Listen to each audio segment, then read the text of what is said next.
Go, go, go!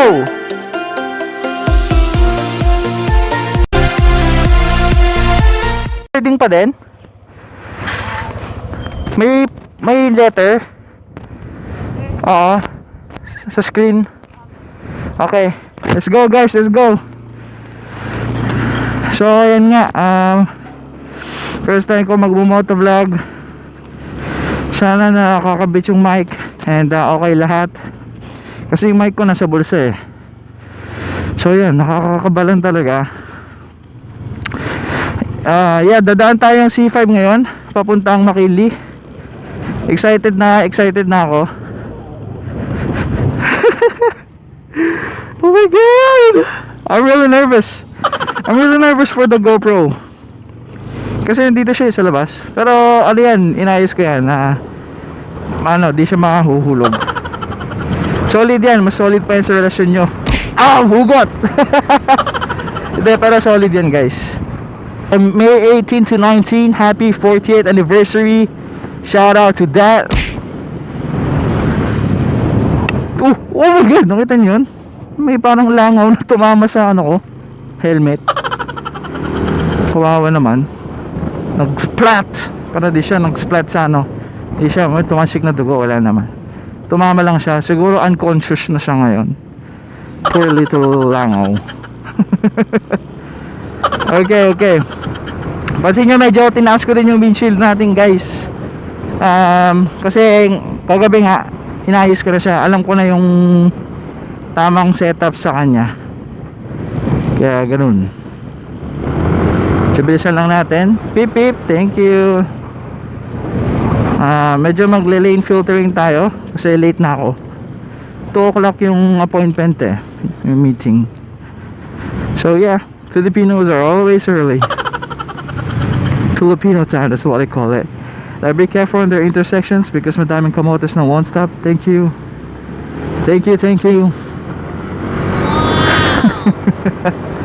Kamotes that won't stop, huh? Like this guy, nah, he'll stop. Anyways, motovlogging is fun. It's so windy. It's really windy. This helmet, it's good though, but it's kind of windy. Yep, can overtake this guy. What's up, bro? Ito, madami namang ginagawa dito. Like that. See? Construction. I don't know why it's always wet there. Hindi naman naulan. Baka something's coming out. It's always wet. You know what I like about Mondays? It's not traffic. Hindi traffic mga pare. Usually ang natin pag Mondays is traffic. Pero mas malala pa pag Tuesdays, Wednesdays, and Thursdays, and Fridays. Yeah. Mas malala the rest of the week except Monday. On Monday, walang traffic, chill tayo. That's why I like riding tuwing Mondays. And this is Adzuara. We're almost near Bikutan. So again, to mga taga Bikutan dyan, shoutout sa inyo bros. Can I overtake these dudes? Alright.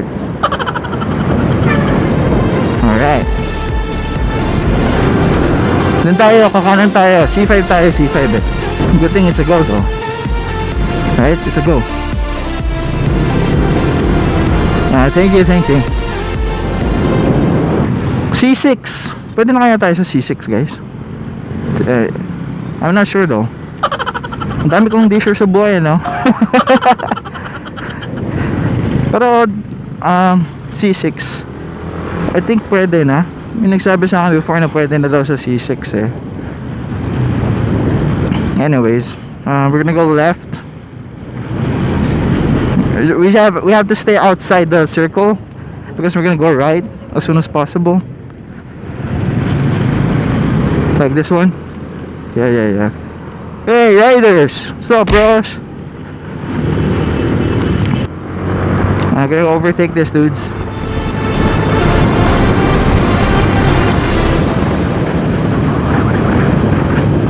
Oh yeah, alam niyo guys, it's malapit na mag-June.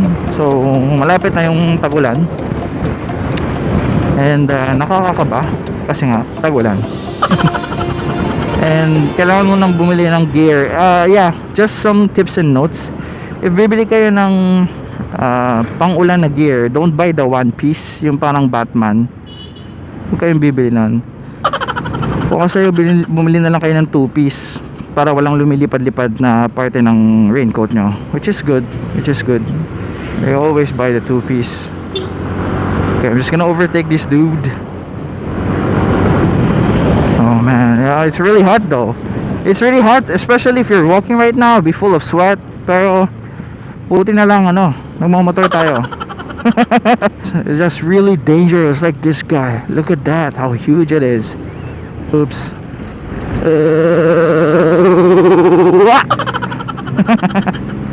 Come on, Kuya Lala, move. Can you go a bit faster than this? Yan. Lapit na tayo mag C5. Boys, are you excited? I'm excited as well. What's up with C5? There's nothing special about C5. C5, pwede tayo mag top speed. Joke lang, we won't be doing that. Okay, I'm just gonna overtake this dude. Bye bye. Yeah. Yan, ramdam ko ng init. Buti na lang naka gloves tayo, long sleeves, hindi tayo masyadong apektado. It's gardenia. Wow. You know, back in the day when we were elementary, we used to go in a field trip and in a gardenia factory. So yun, pinasyal kami, tinur kami kung paano ginagawa yung mga tinapay, yung mga gardenia. Yan, masaya lang.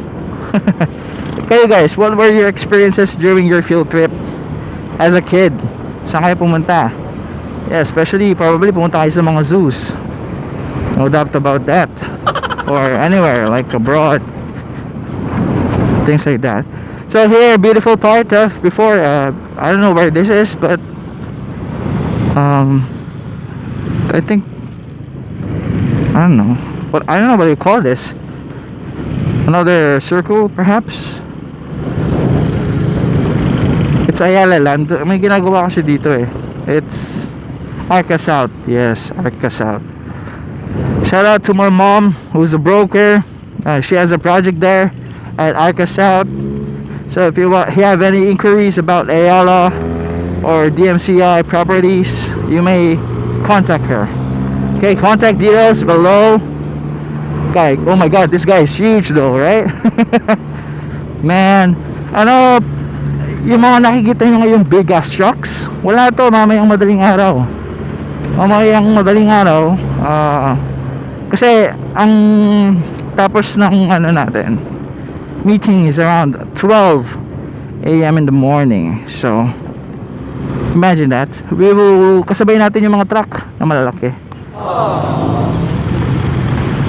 Oh no, traffic na. Everything was going fine until this part. Oh man.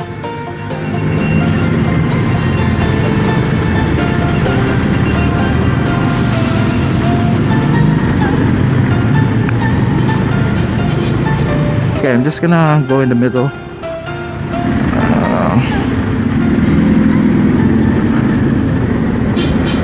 Okay. Jeeps stopping everywhere. Tricycles blocking the center road. Oh man, I don't know where to go. Oops, lalim nun bro. Hindi tayo sasabay dyan, baka masiksik ka tayo eh. Good thing about motorcycles is pwede ka sumingit sa gitna, like this guy. Poor dude is stuck in there. Oh, some jeepneys are intersecting this part, which I believe it's not supposed to be an intersection, but jeeps are fucking going everywhere. Nuts though. These guys are causing traffic, these jeepneys. Okay, gotta be careful because some are already irritated. They want to shift lane as fast as they could, which is dangerous for us. Okay, Kamaofi driver right here. Shout out to you, bro. Next time wear a helmet, please. It's for your safety. Matic. Hey, what's up, bro? Ito guys, this is called lane filtering. Like a pro. Damn. Oh my god, it's so traffic. What's up, riders? What's up? What's up? It's so hot. And that guy's so huge. And we have here a traffic enforcer with a not really, it's a biker. Okay, it's a biker. Okay, we're at almost at C5 now. What's up, Kuya? Oops, we're at a full stop. Yeah, we're almost at C5. Shout out to C5. Shout out na lang sa lahat though. Hey, crazy shit. Okay, here comes the fun part. Here comes the fun part. Oh. Let's do that. Okay, we're gonna overtake this motherfucker. Yo, what's up, bro? What is he doing? Counter-flowing. Masyado pinapasilatan na sa paligid ko. Parang masaya lang. Oh, you saw the kid? Show something out of the... Oh, fuck. I'm sorry, dude. I'm sorry, dudes. I'm gonna fix you. No. Dude. What the hell is that? What the hell was that though? Right? Crazy. I got it on camera. It's so windy. Hey, follow Nmax.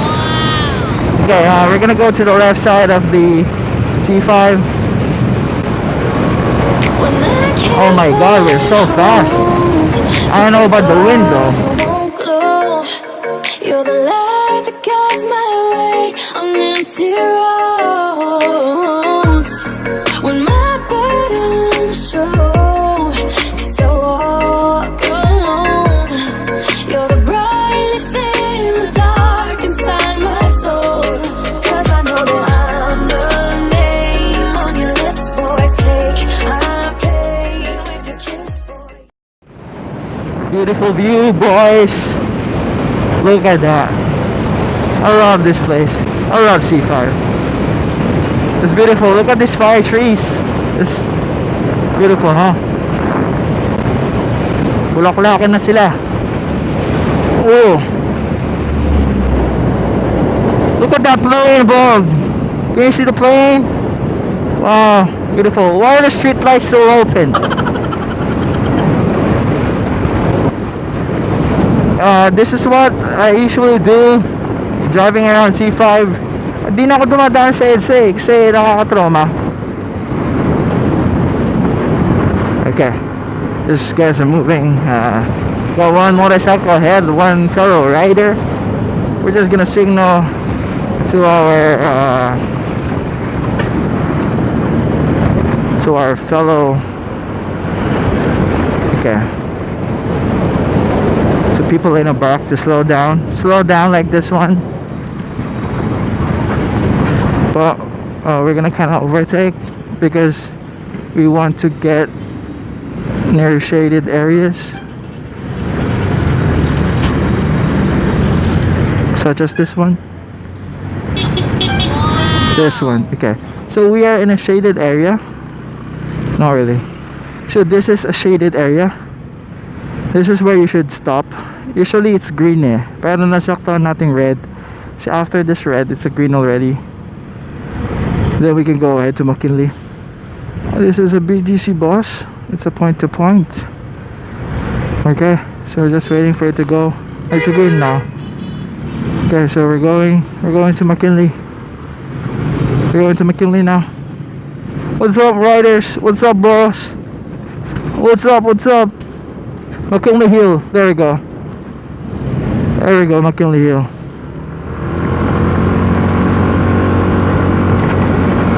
Okay.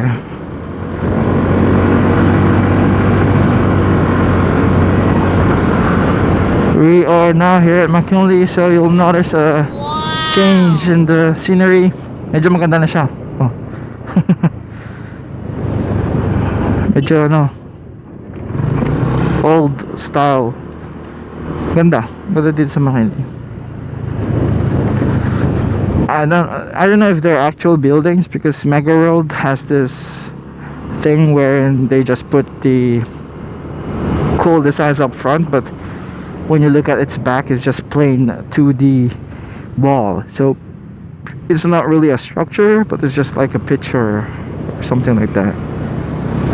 That's what they do in Venice Mall, if you check it out though. I think it's like something cool, right? But it's just a 2D image.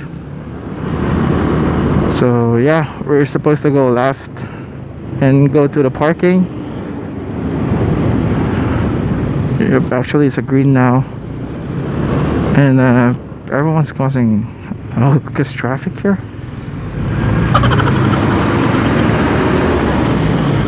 Okay, sorry about that. Gonna go left now. Oh my god, pictorial. Cool. Sinasabi ko sa inyo na napaka-astigin niya, pero it's just 2D. Sa labas lang yung ganda, pero sa loob walang laman. So malapit na tayo sa destination natin. Okay, just gonna overtake you, bro. And mamaya pupunta tayo sa C5 ng gabi. Kasi yan, actually this will probably be a 2-part series, because why not? Part 1 is already too long, diba? So mamaya yung part 2 natin, guys. Adios amigos. Or sama kayo, gusto nyo ba sumama sa parking? Yeah, so if you want to go to part 2, you can skip right now. But if you want to accompany me to the parking, why not? Let's go to park this motorcycle. Alright, they're gonna probably ask me to remove my helmet, which is okay. But my motovlogging gear is here. What is this guy doing? Okay, now we're here. The guy didn't ask me to remove my helmet, so that's good. Oops. Go. First time this shit happened to me. Ah, shit. Oh fuck. Tong si kuya walang pake, no? Chill mode, chill ride lang. Okay, fuck you, fuck this machine, piece of shit. Dinura pa niya yung cord ng puta. That's the first time that happened to me. Usually kasi yun, doon lang yun eh. Pero yun, dinura niya. Oh put, bahala ka dyan, pick upin mo yan. Parang ganon. Crazy. Oh, medyo madilim na, guys. So we're gonna switch out the lights.